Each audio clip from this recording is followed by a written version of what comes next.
Hey everybody, welcome to Against the Ropes radio show. I am your co-host Adam, along with Mike Presley. And tonight we will be giving our very own Slammy Awards out. We have put our heads together and come up with 10 categories, and tonight we are going to give you our nominees and our winners. And then we'll tell you our predictions for 2012 in the WWE. So, without further ado, let's get this party started. Mike, I believe you have the first category. Yes, I do. And, first of all, I can't believe we're already giving out the Slammys. This year's went by pretty quickly here. And for the last, couple years, we've been seeing the new talent make its way up. And so this first award is going to award the best up-and-coming superstar of 2011. And the 4 superstars nominated in this category, and this was a tough category here. And Adam, I think you would agree, the superstars in here, makes it kind of a hard choice to just pick one. Yeah, I have to agree. Especially there's 2 of them. We get it narrowed down to those 2, and it's kind of hard to pick between the 2. Yeah. To start off, what about Dolph Ziggler? He's been wrestling in 2 matches recently on pay-per-views. Which has been, kind of almost becoming the workhorse here. Kind of surprised he doesn't have 2 matches at TLC. Oh, give him time. The night is still young. John Cena's probably going to give up his firstborn and his next title matchup just so Dolph Ziggler can be in 2 matches.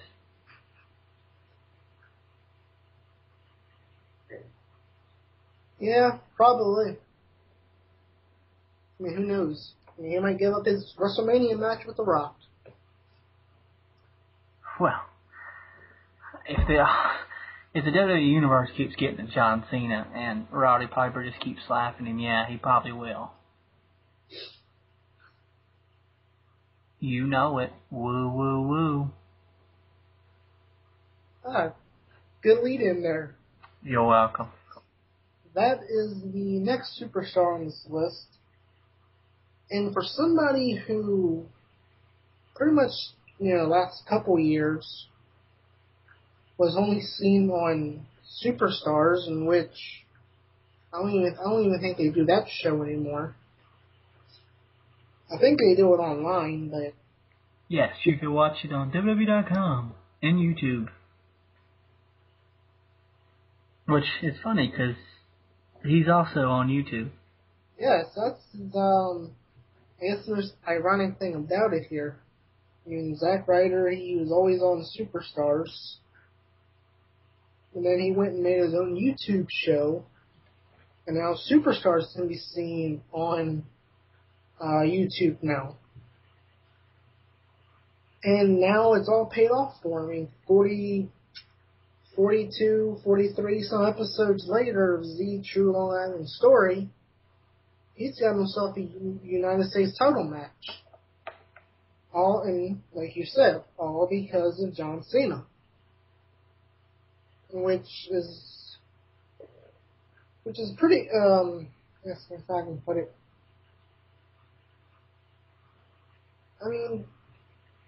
Everywhere I think we hear the chants of "We want Ryder." So, the WWE Universe here, has really rallied around him. And now he has to show that, he's worth it. I think that's the next challenge for Zack Ryder. Now that he's got his opportunity, now what can he do with it? And speaking of opportunities, Mr. Money in the Bank, Daniel Bryan, is the next superstar on this list. Now he's had a pretty okay year. I mean, won Money in the Bank. He tried cashing in, but for some odd reason, WWE forgot about the rest of the cash-ins, and all of a sudden just said, since Mark Henry was injured, he couldn't cash in, despite the fact that every other cash-in, it's been on an injured opponent. And I know you said you thought it was ridiculous. Yeah, I mean, Edge cashed in first against John Cena after he competed in an Elimination Chamber match. So, come on. Really, WWE? You're now playing this card? Claiming, oh, he's injured. He's not clear to compete. Let's not do that. Of course, Daniel Bryan also said he would wait until WrestleMania. You lied to us, Daniel. And you have such great potential and even better entrance music, and you're going to lie to us? Come on. Yes. Come on now. And can I just say this? Daniel Bryan, please get rid of that beard. They're starting to become what... It's like he's trying for that look Edge had a couple years ago. Mm. I mean, that's just a ugly looking beard. He needs to shave that off. Well, it is Don't Shave December.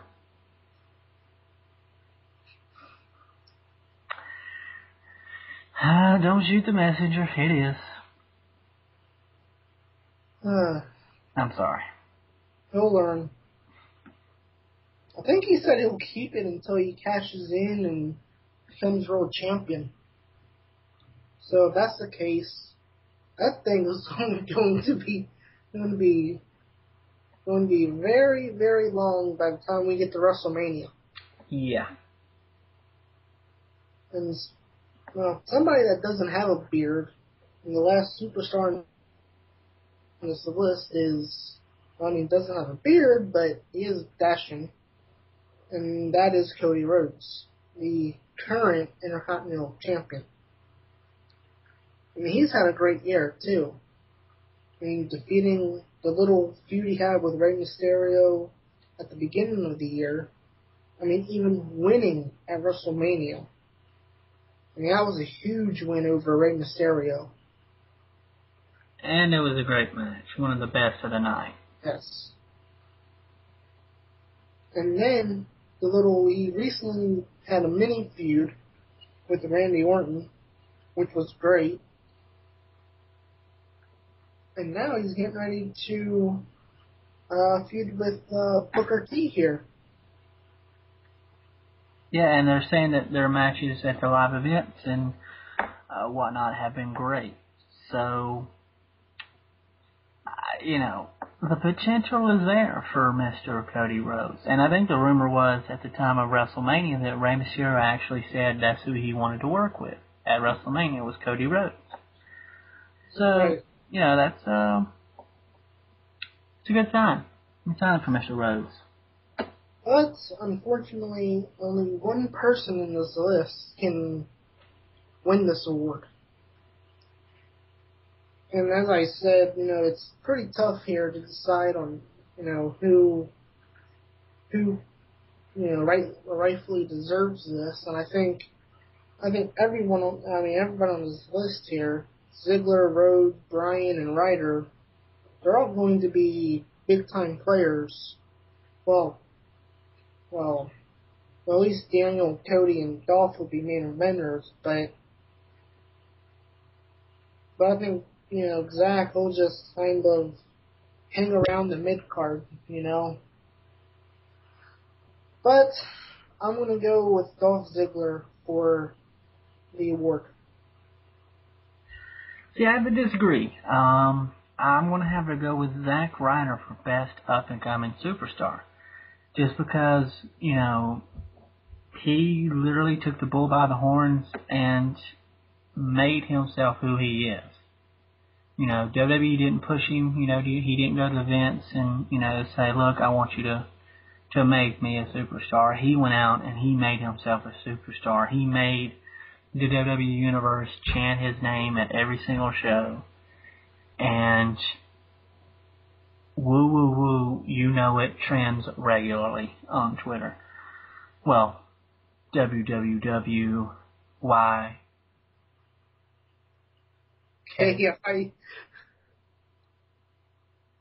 I or something, yeah.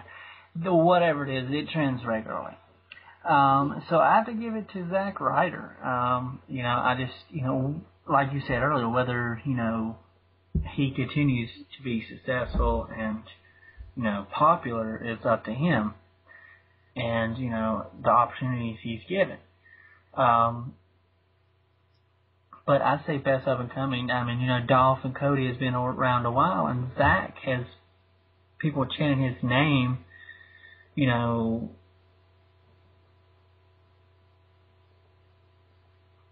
and he hasn't really shown us a lot. You know, I mean, he's done YouTube shows, obviously, and, you know, he's just gotten his name out there. And people are chanting his name like he's The Rock or something. So it's like, you know, I got to give it to him. Mm-hmm. Yeah, it's just, that's just me. So it looks like we're split on this one. You going with Dolph Ziggler, best up and coming superstar.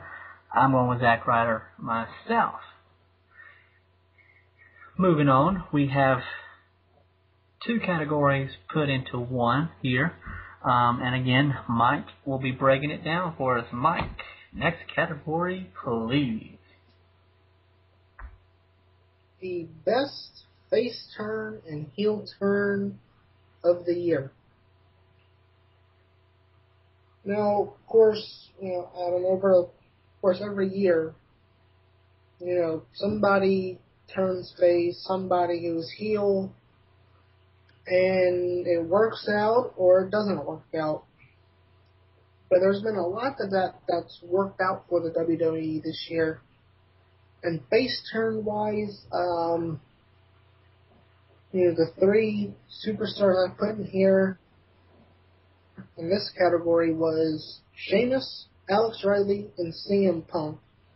While the best heel turn, I went with Mark Henry, R-Truth, Christian, and to show some love to the Divas, Beth and Natalya.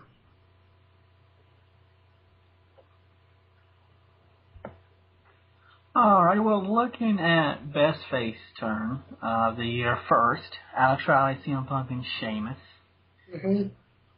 Sheamus, the Great White. What can I'd like to know what idiot thought that would be a good nickname for him. To me, it just sounds racist. And it's just ridiculous. But his face turn was pretty good, and he's still dominating. He's still a force to be reckoned with. And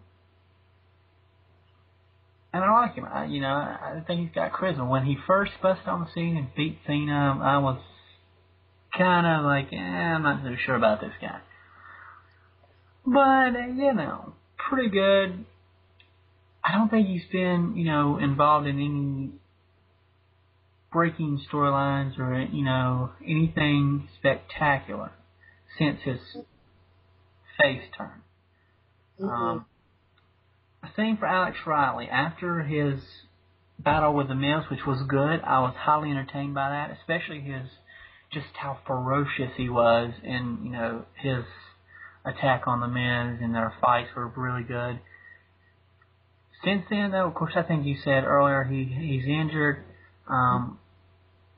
But still, after, you know, that, we haven't seen anything, so it's kind of hard to really be able to say that's worked out the best for him.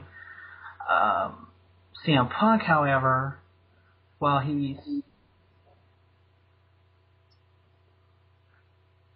his face turn came after he left the WWE. And he started showing up and calling out the policies of the WWE, from no ice cream bars to Which he still hasn't gotten. Yeah, he still hasn't gotten his ice cream bars. So I hope he's still working on that. And I thought he had that put in his contract. Obviously, it wasn't high priority. I mean, even the poster you've seen the poster for TLC, right? Yeah, I have, with ice cream It bars. has him with an ice cream on the poster. Yeah, he's got ice cream on the poster. So, I mean, come on, Punk. But also, he's promised, well, not promised, but he's tried to change the way WWE works with their policies from calling it entertainment to it actually being wrestling again, to, giving guys a chance and not just, going for a certain look like the Sheamuses, like, Mason Ryan's, Ezekiel Jackson's, but, the Daniel Bryan's, and whatnot.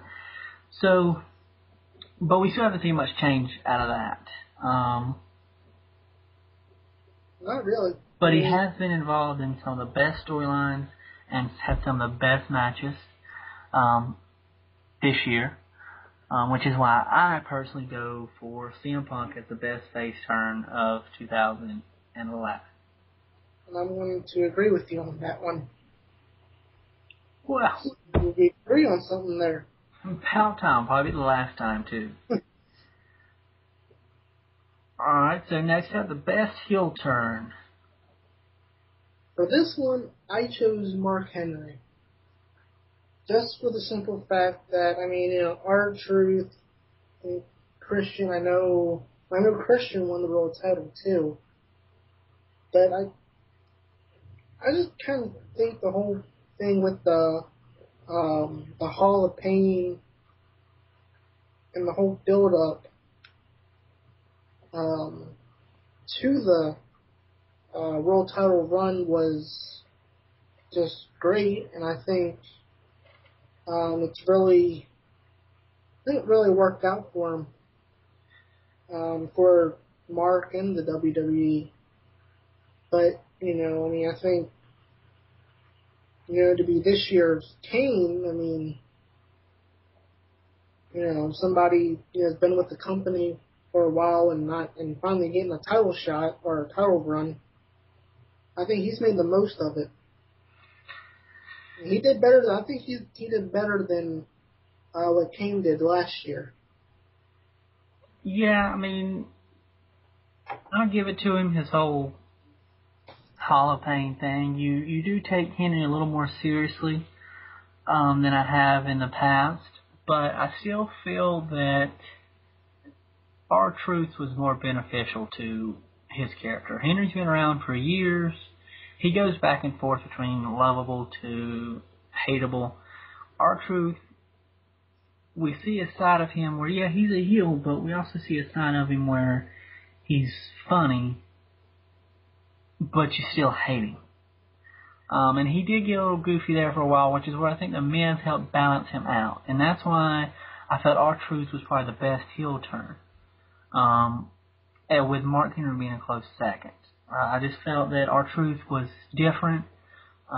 It wasn't, because we've seen the same thing from Mark Henry before, where he's powerful, he dominates, and all that stuff, and we really haven't seen anything that new and from him. And even if you look back at SmackDown on Tuesday night, I really wasn't that impressed with that match of Daniel Bryan for the title. It just didn't. It was okay, but it wasn't greatest. It could have been the best. I felt Henry didn't sell his injury like he should have, to go from almost crying when Daniel Bryan just basically sits right on his ankle, to climbing the cage 5 seconds later, and then World Strong Slam off the top. It's like, really? That's what you got? Come on. But I got to give it to R-Truth. You give it to Henry. We disagree. What a shock.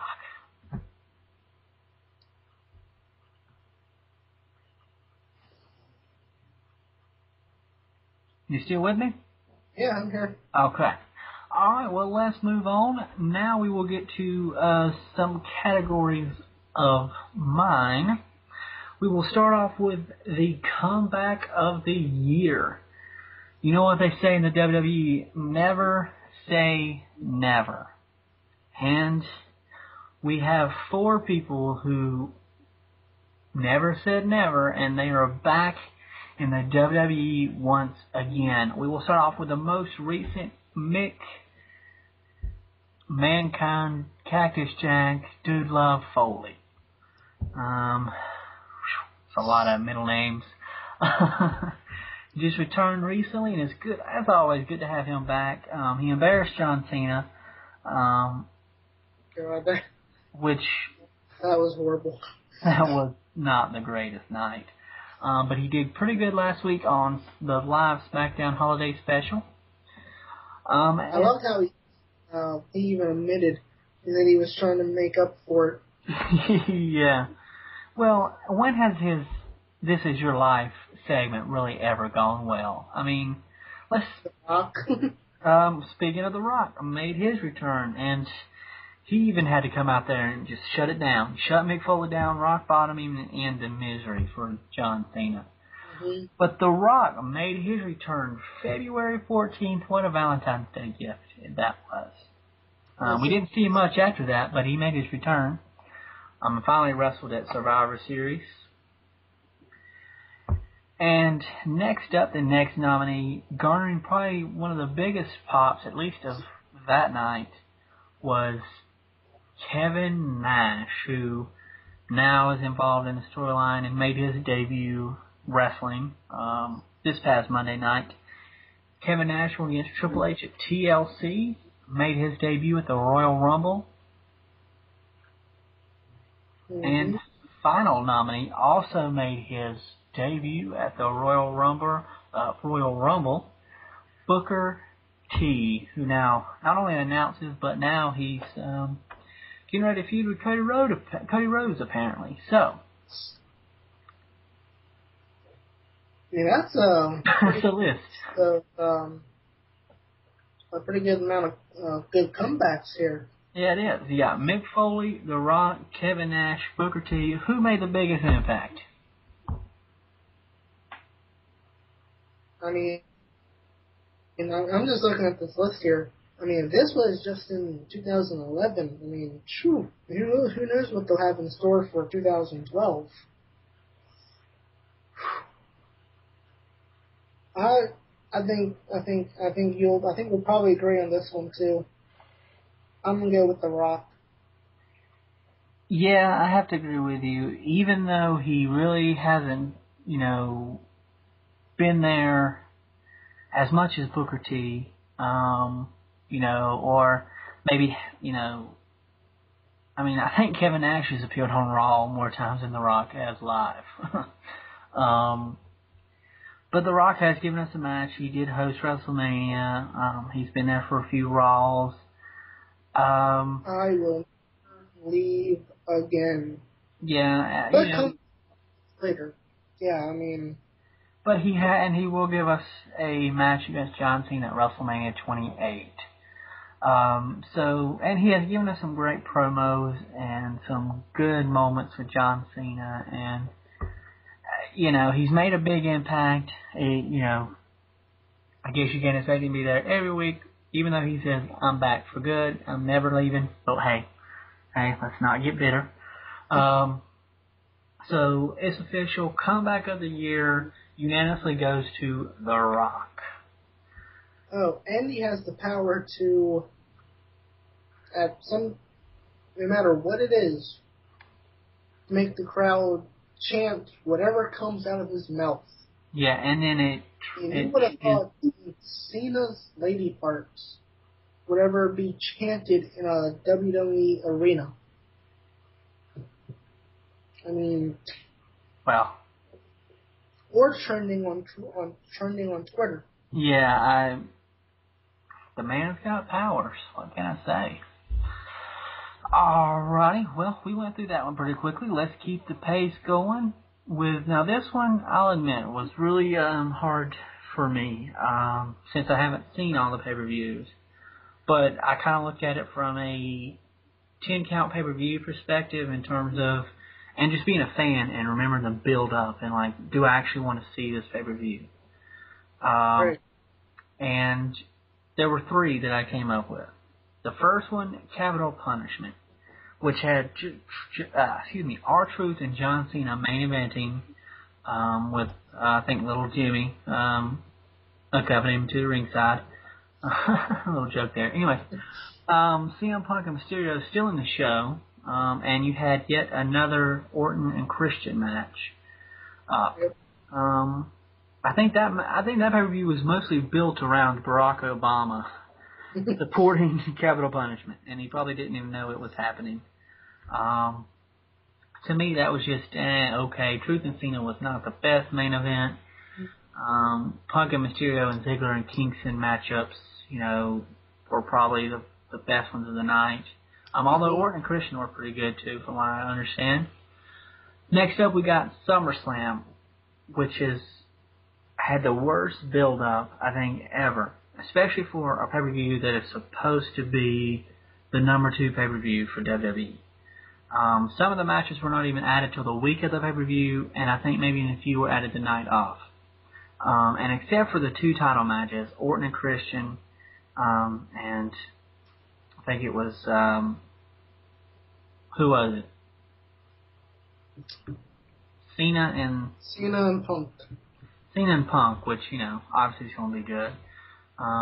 But Orton and Christian had, I think, already faced each other 4 times. Yes. That was their first time facing each other for the title on a pay-per-view. And if you include their, the match after Christian won the world title 5 days later, and they faced off about five times this year. Yeah, so that was nothing new. Not saying that their matches weren't good, because they were, but that was nothing new. And really, the other matches were not anything to brag about. It was the worst build-up, and I remember talking to Brian, and because we were talking about watching it, and it was just, we were like, no, there was no build-up. It really wasn't. There was like one match we actually really wanted to see, and I think that was Cena and Punk, and it's like, that just isn't worth it, Also, figure too, Triple H was the referee for that match. Yeah. I think a lot of people, it was a good match, but I think we're disappointed by the fact that, nothing really came out of, mentioning Stephanie or Triple H being the referee. Yeah, exactly. It was a disappointment. And finally, this one may be controversial, but I felt it had to be added. WrestleMania 27. If you compare it to the other WrestleManias of the past, the hype was good, but this is the grandest stage of them all. And it just failed to deliver. Your best matches were Undertaker and Triple H and Rhodes and Mysterio. Yep. In my opinion. The Rock hosting was just okay. It wasn't anything spectacular. The main event really wasn't spectacular. Even if you had The Rock bottoming Cena, okay, cool. But to me, this felt like more of a setup for WrestleMania 28 than a WrestleMania. And being there live, Triple H and Undertaker tore down the house. That was the only match where I actually was like, oh my gosh, what's going to happen? He kept going back and forth, and I actually believed for a brief second maybe Triple H can win this. And I remember actually watching that at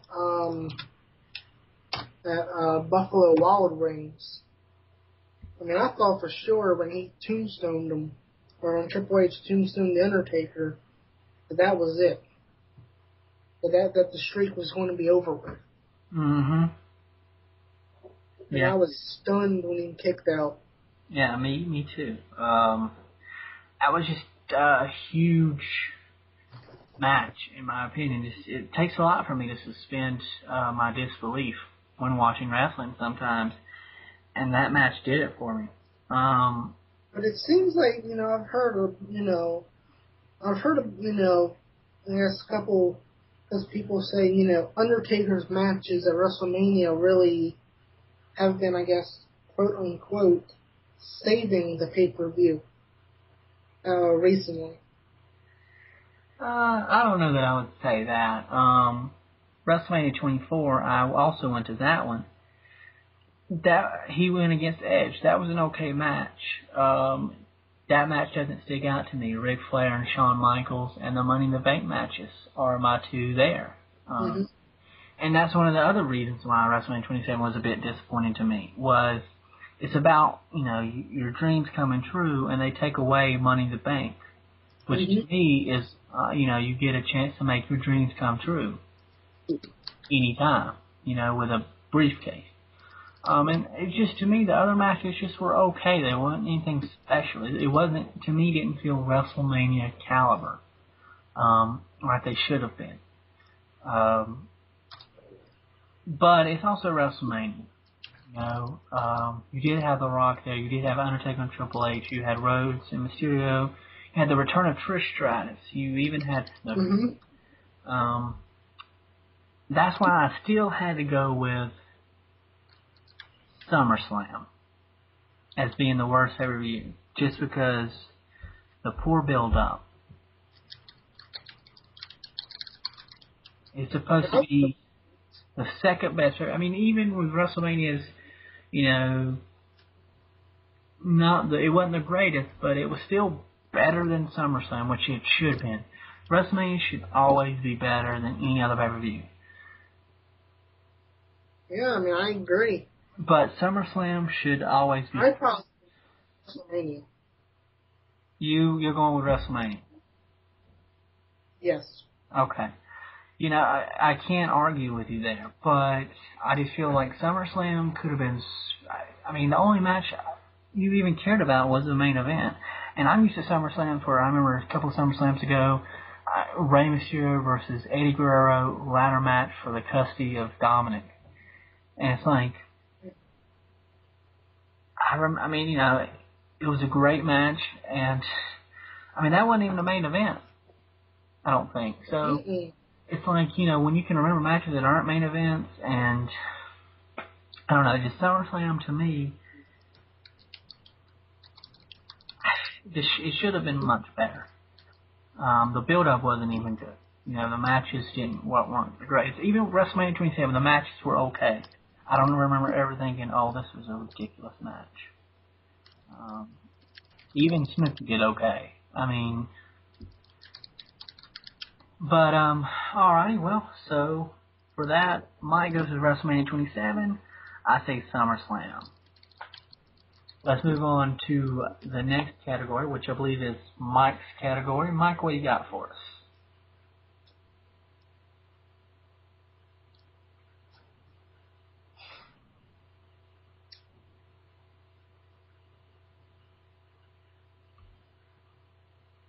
What do you got for us, Mike? For the next category?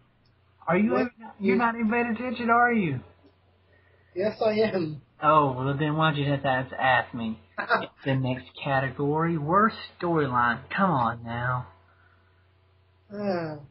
Well, this kind of goes hand in hand here with, you said about, lack of build-up towards SummerSlam. That contributes to just overall, I guess, storyline going wrong.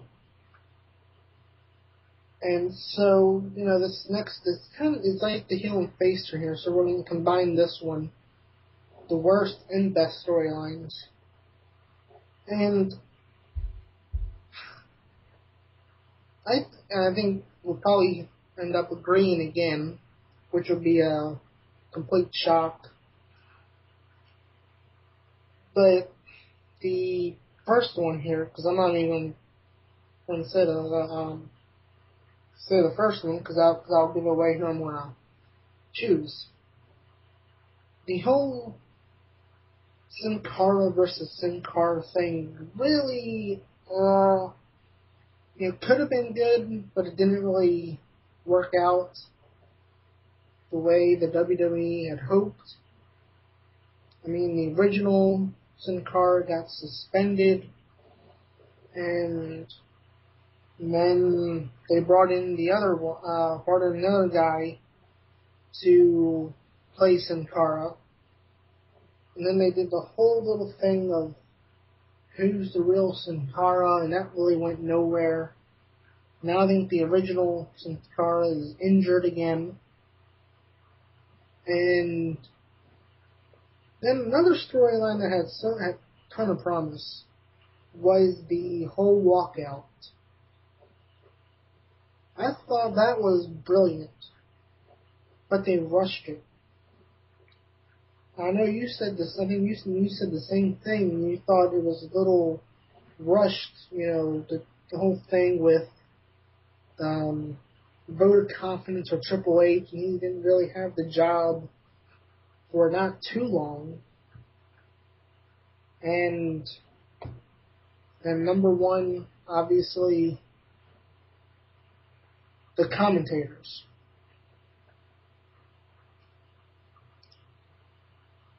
I mean, why have the commentators feud in the first place?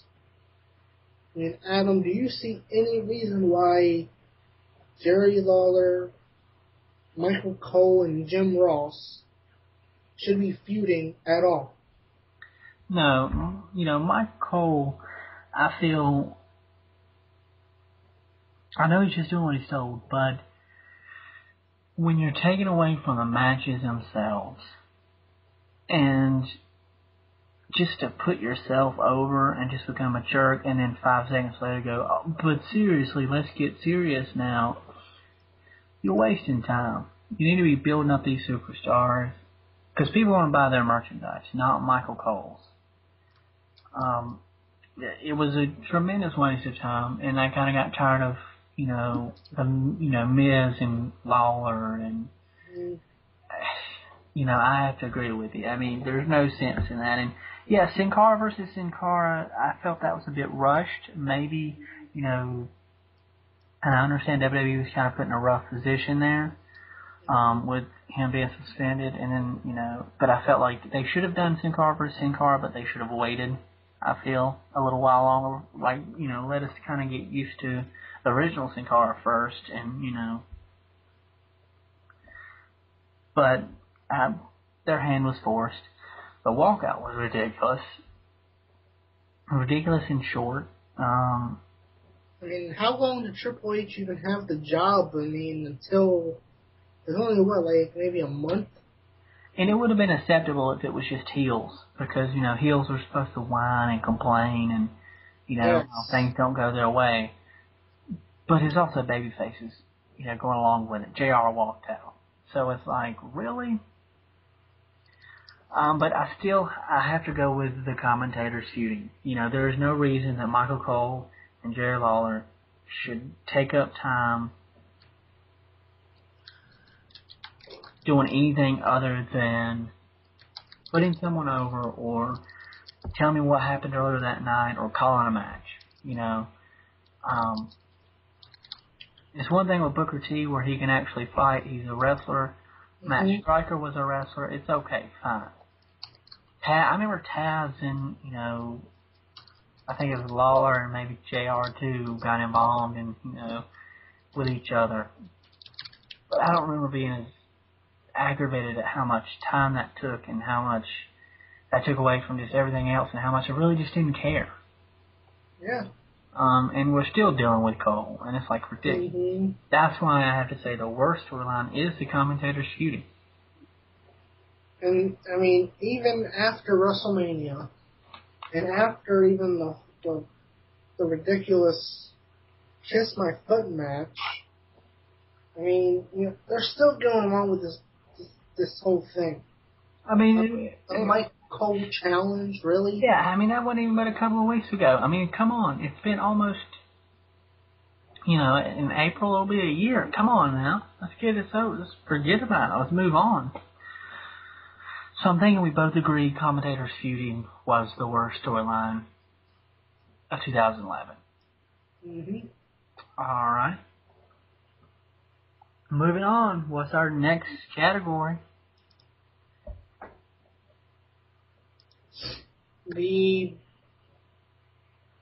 Yeah, that's right. The best storyline of the year now. No,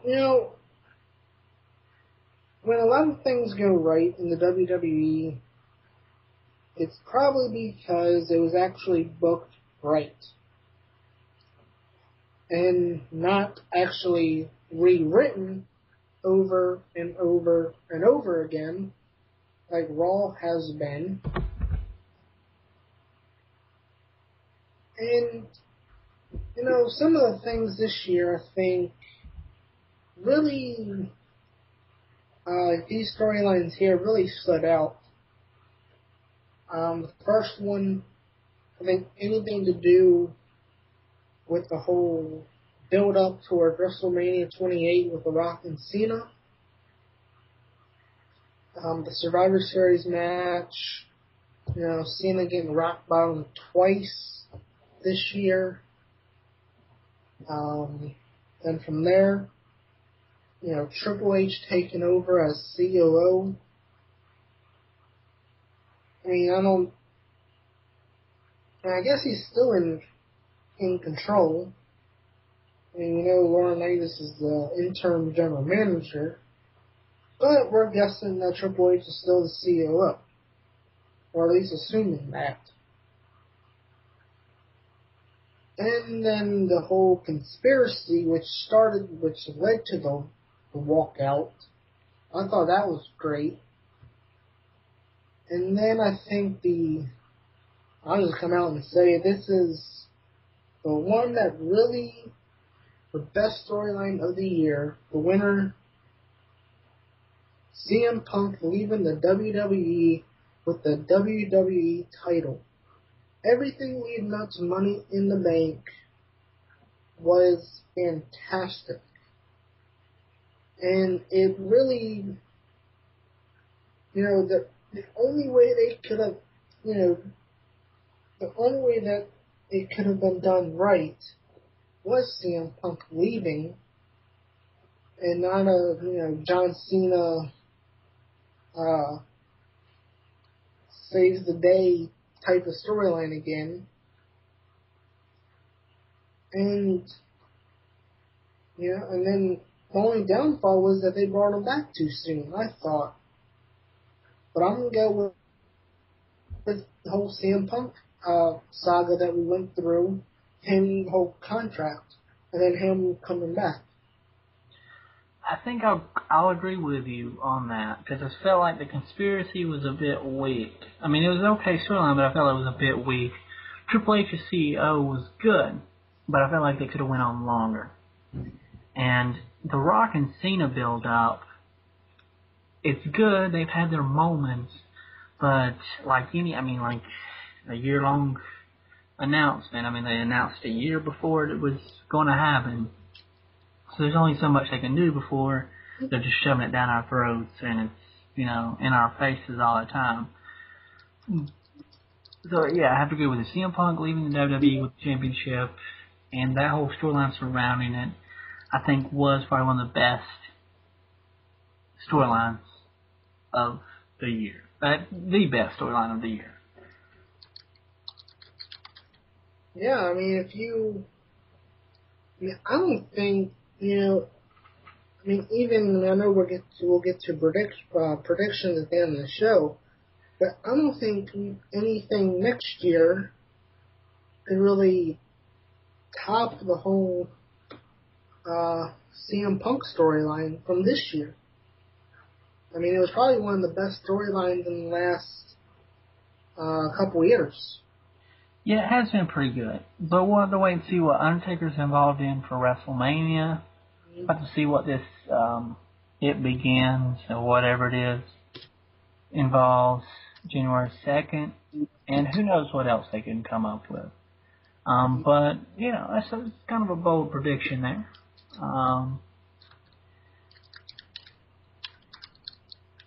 But let's get our predictions in a little bit later. Let's continue on now with Diva of the Year. Our nominees are Kelly Kelly, Beth Phoenix, and Eve Torres. I'm going to have to go ahead and say Kelly Kelly. I say that because she had some really good performances with Beth Phoenix. And I think she's proven herself to be, not just, when she first came in, she was on ECW, and her gimmick was trying to do a strip show, but her boyfriend would always run in and stop it. And now she's become something that you can actually give a little bit of credit to, and she has been improving. And she had some good, title defenses against Beth Phoenix, and Beth Phoenix has been good, but I feel like her character hasn't went anywhere since she's turned heel. They haven't really done anything with the whole, pin-ups and, all the Barbie dolls and, versus the real women, the wrestlers, and it kind of stalled out. So I have to give it to Kelly Kelly. We finally disagree on something here again. I think the last couple of words here, I think we've agreed. Because I'm going to go with Beth Phoenix for this award. The whole, Divas of Doom, I thought that was great.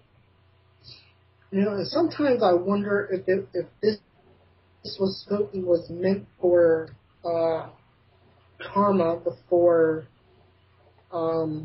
she left. But really,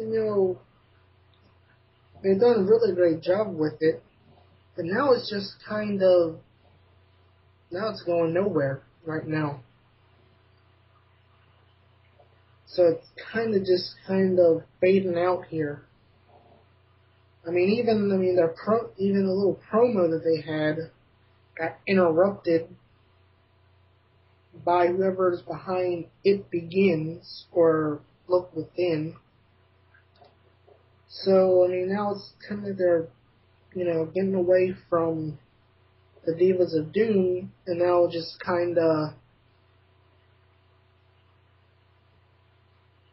just not putting much emphasis on it as much as they were earlier in the storyline. Yeah, and I think this kind of goes back to what we were talking about in our last show. To me, that storyline has stalled. They haven't done anything to change our minds to, it's not just about being a pretty face. They haven't done anything else with it. They just complain like, oh, you're just a Barbie doll, and that's all. That's all. They haven't, well, they've also tried to make them cry in the ring, but that's it. Nothing else. Why should I be interested? And I kind of felt like they kind of stalled out with Beth in that, respect, and that's why I gave it to Kelly Kelly. There you go. Mike goes with Beth Phoenix. I say Kelly Kelly for Diva of the Year. Next up is the best pay-per-view of 2011. The nominees are WrestleMania 27. After all, it is WrestleMania. Even the worst WrestleMania is probably better than most pay-per-views. The Rock returns to host, and of course, The Undertaker vs. Triple H steals the show. Royal Rumble. Oh. Special. Two nominated twice here. Yes, look at that. Worst pay-per-view and best pay-per-view. How does that happen? A Royal Rumble, returns of Booker T and Kevin Nash to the WWE, and the first ever 40-man Royal Rumble, obviously, but it is a Battle Royal, which has Alberto Del Rio winning. And, of course, the infamous Money in the Bank pay-per-view, which not only included fan favorite Money in the Bank matches, but it also had CM Punk vs. John Cena and Punk's last night, in quotes, in the WWE. I want to go ahead and say Money in the Bank. Not only do I love the Money in the Bank matches, but CM Punk and Cena, good match, and the whole Punk. That's when the Punk storyline started. That's when it kicked it off. And leading up to, and the build up to this pay-per-view was really good, especially with Punk. And I mean, I have to give it to Money in the Bank. WrestleMania 27 was okay. Yeah, it was better than most reviews. But I'm sorry, I just don't think it beat out Money in the Bank, in my opinion, this year. Now, next year could be different. The Rock and Cena, who knows what the Undertaker will be involved in. Now, Royal Rumble was good, but I have to give Money in the Bank. Mike, what about you? We really have to stop agreeing here. I'm gonna go. I mean, Money. I mean, as you said, I mean, Money in the Bank. I mean, everything leading up to it was fantastic. I mean, and even you look at the Money in the Bank matches here. I mean, you know, Daniel Bryan. You know, he won Money in the Bank, and he's on his way up to probably be the next superstar to cash in successfully. Who won the Raw one? Do you remember? Alberto Del Rio. I mean, what a fantastic year for Del Rio. I mean, winning the Royal Rumble and Money in the Bank in the same year. I mean, Del Rio, and he became the champion. I mean, like you said, I mean, I really enjoy the Money in the Bank matches as well. And I think plus the atmosphere there. I remember watching it. I mean, Chicago loves their wrestling. I mean, it was that great of a pay-per-view where, the fans were really into it and kind of made it better. Other pay-per-views, some cities, and it just depends on the matches, but just overall, it had a great feel to it. And I think that pretty much quieted, I guess, silenced the critics of them saying they should put Money in the Bank back on WrestleMania.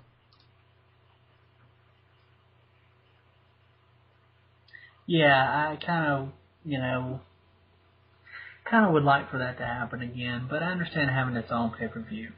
I don't know. But, alright, so we both agree on that. Money in the Bank wins best pay-per-view of the year. We have two more categories to go here.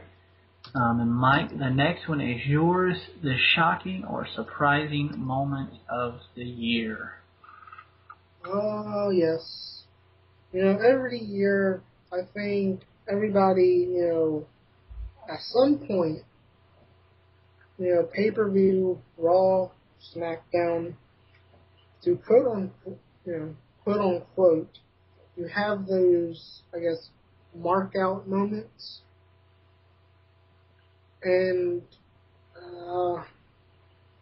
there was, plenty of shocking and surprising moments to choose from this year, which again made this another difficult category.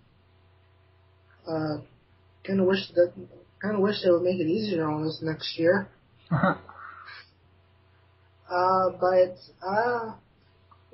Shocking, surprising. I mean, you got to start off, beginning of the year with The Rock returning. I mean, nobody saw that coming. I mean, until The Rock came out, everybody thought Justin Bieber was going to host WrestleMania. And then, after WrestleMania,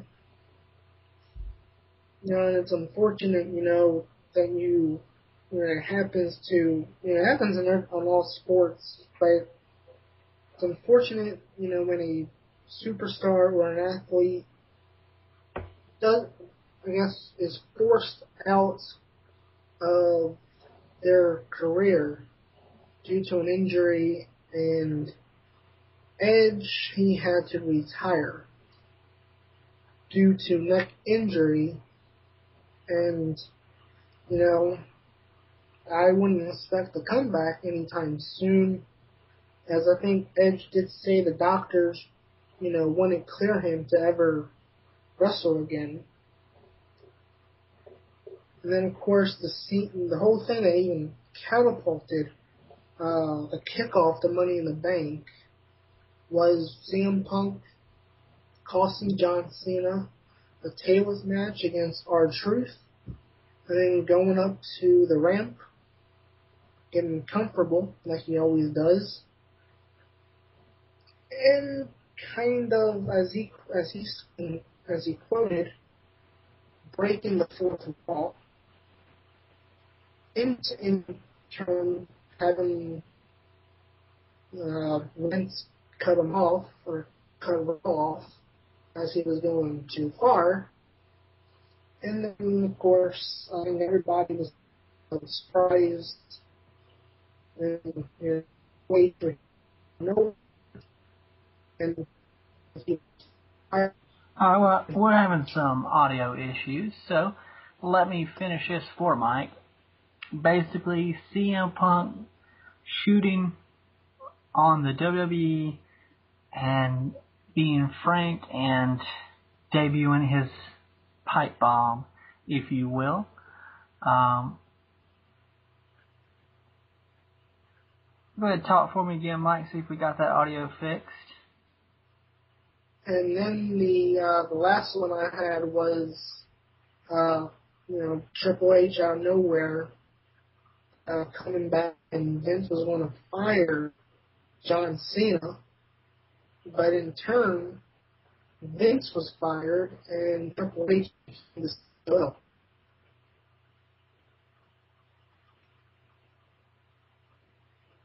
Alright, so your choices are The Rock returns, Edge retires, CM Punk shoots on the WWE and pretty much calls the WWE out, and Vince McMahon is fired and Triple H becoming COO. So Mike, what is your choice for the shocking, surprising moment of the year? I like The Rock. I like CM Punk. I love the storyline with Triple H becoming the COO. But I picked Edge retiring. I don't think nobody. That was one thing, like one retirement that absolutely nobody saw coming. I mean, we knew Shawn Michaels, he was going to retire. Ric Flair we knew was retiring at WrestleMania 24. And we know, probably, Undertaker, whatever he does for WrestleMania will probably be his last match. Maybe not, but, it's going to be 20-0 WrestleMania. But, a lot of things, people say, oh, so-and-so will be gone in a couple of years, but, with Edge, it was kind of just out of nowhere. I mean, nobody saw it coming. And, I remember sitting there just watching when he was giving his speech on Raw. And I just remember sitting there just waiting for Christian or Del Rio to come out to kind of signal that he's going to stick around. And I think that the fans were even expecting that, but then it never really did. Yeah. That's when everybody knew it was for real. Yeah, I remember that too, being very shell-shocked, and that's why I also go with Edge retires. No one knew that was coming, and it's also disappointing because he has been a rising star the past few years, and, he's been a joy to watch wrestle and talk, and, even if you didn't like him, he was a heel, he was still entertaining, and you loved to watch him, you loved to hate him, you loved to love him, and it was kind of sad to see him have to go out like that. But that was one of the most shocking things, to happen. Just, like, you kind of could tell there was something. I mean, everybody knew something was going to happen with The Rock, because he was talking about it for a while. Like, me and Vince have been talking, we want to do something big, but we want to do it when I can do it, and, when it best fits. So you knew something was going to happen there. Yeah, CM Punk, shooting off and all that stuff, that was surprising. But Edge retiring was heartbreaking and surprising. Yep. So we agree on that one. Now let's get down to the final category of the night for the Against the Ropes Slammys Superstar of the Year. Randy Orton, Alberto Del Rio, John Cena, and CM Punk. Starting off with Randy Orton, let's look at his year a little bit. He's had some great matches against Christian, dominating the title scene for at least 4 pay-per-views in the past, few months. Now he's kind of been going against Wade Barrett and Cody Rhodes. Alberto Del Rio, rising star this year, Royal Rumble win, Money in the Bank win, solid title match against Edge at WrestleMania 27, and defeated Punk for the title. John Cena, come on, really? Like we could even go a year without having him as a contender. Come on, people. And finally, CM Punk had some of the best matches and feuds, including feuds and matches with Mysterio, Cena, Triple H, and Del Rio, and involved in probably the most interesting storyline since the beginnings of Nexus. I remember thinking that when, he started shooting off, telling people what he really thought. I thought, wow, we haven't seen something like this since the Nexus attacked, and we had no idea what was going on and why this was happening. And I don't know, to me, and Mike felt The Miz should be added, but I don't know, I feel like since WrestleMania, The Miz hasn't really done a whole lot. Yeah, he defended his title at WrestleMania, he won it, but The Rock was involved, and I just felt like,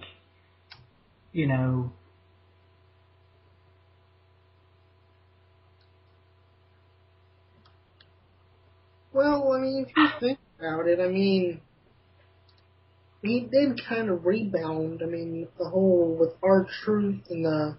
Yeah, but he did an event Survivor Series with The Rock. Well, he was only in the main event because The Rock was in the main event. The Rock wasn't there, that would not have been the main event. Mm-hmm. I have to give it, I think Superstar of the Year probably goes to CM Punk.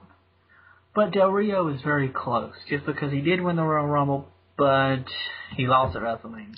He did win the Money in the Bank, and he did defeat Punk for the title. Mm-hmm. But I still have to go with CM Punk. I think he's been involved in some of the best matches, some of the best storylines of the year, and he continues to, thrill all the audiences in and out every night. So I have to say CM Punk.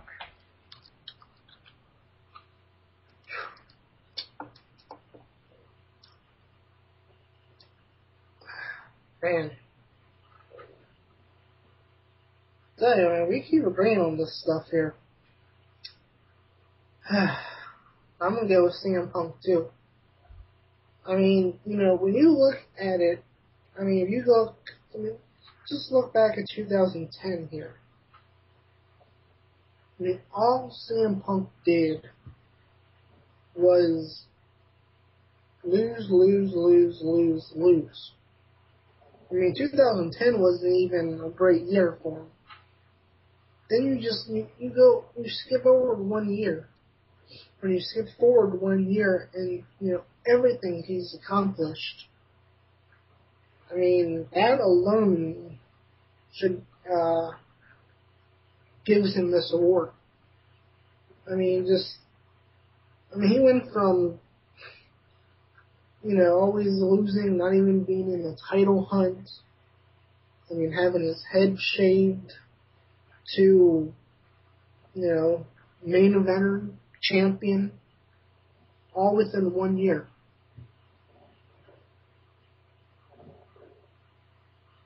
Yeah, I mean, I agree. I mean, he's had a great year. And he deserves it. Superstar of the year.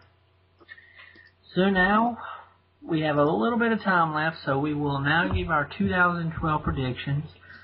For me, it's just a few predictions that I thought I would throw out there and see if they happen for the 2012 year in WWE. We'll let Mike start off with one of his predictions right now. Mike, what is your first prediction? Well, the first prediction is going to be that most likely the It Begins video will probably have to do with Jericho or The Undertaker. No, I'm just kidding on that one. So that is one thing that's going to be interesting coming up here to see, what are these cryptic videos about. But my prediction, I think we'll see. I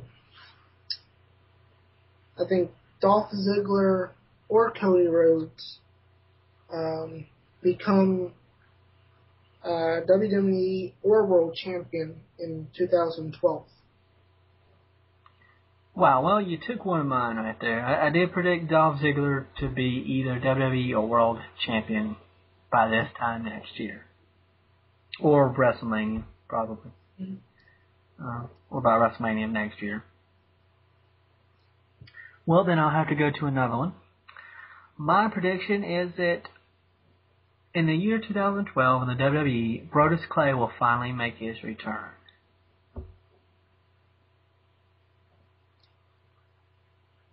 Nothing. Weeks and weeks. After months and months at that point. No, actually, my prediction is Sin Cara will no longer be with the company by WrestleMania of next year. Really? You think so? Yeah, I don't think I don't think he'll be with them.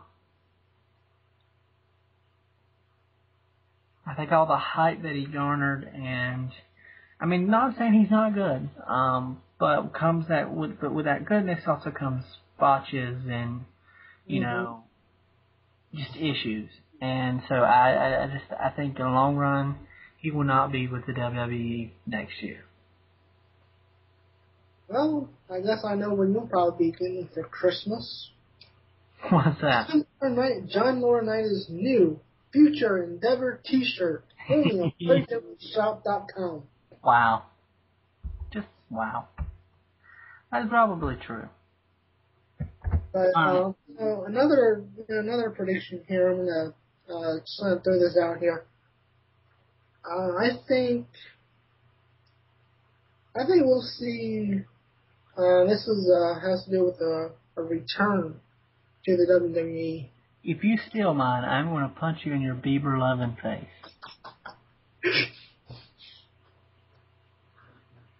I mean, as I said before, I mean, the 4 returns we had this year. I mean, what will they have in store for 2012?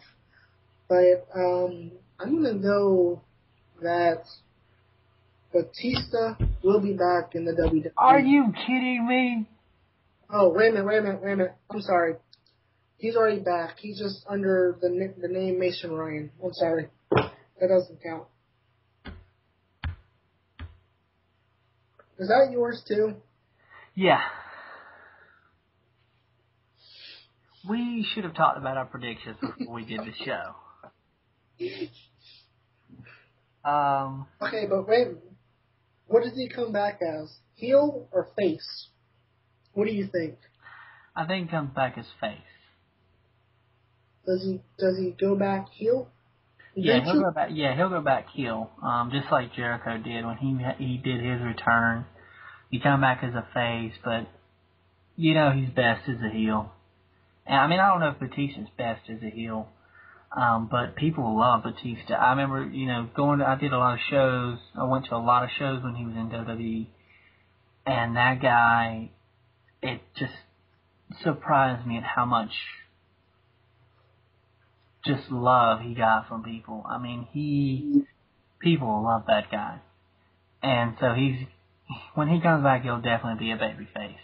He may be a babyface for a while, but I think he's probably, will go back to a heel eventually. But that guy was, cheered like nobody's business. He also had the loudest pyrotechnics of anybody. Jeez, you couldn't hear anything for a year. Okay, it was ridiculous. Even over Kane's pyro? Kane wasn't nearly as bad. Batista's was ridiculous. Edge just wasn't good either, but Batista, wow. Just wow. But alright, well, you got any more predictions? You want to steal any more of mine, or are you good?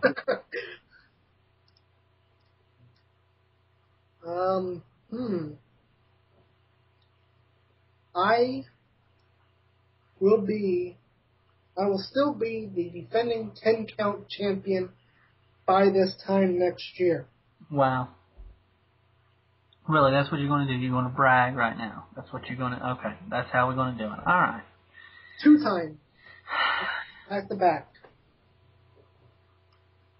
This year, I let you guys off easy. Oh, really? Well, yeah, you're kind of looking at the background here, You should know, Mr. Smarty Pants, the year isn't over, all right? It's not over. It's not over. Still got 4 pay-per-views to go, all right? So cool it, okay? But all right, that has been our Slammys show. We hope you have enjoyed it. If you disagreed or would like to share any of your comments, please do so. Just put them down right there on YouTube. We'll check it out, or just stalk us or email us. What you usually do. Let us know what you think of the show and what you thought of our opinions and our categories and nominees and winners. Let us know what you think. And coming up soon, probably after TLC, Chin Count will be doing his very own Slammys. It'll be our 3rd annual Slammys that we do, where we give out Slammy Awards to our very own members for various achievements throughout the year. So be on the lookout for that.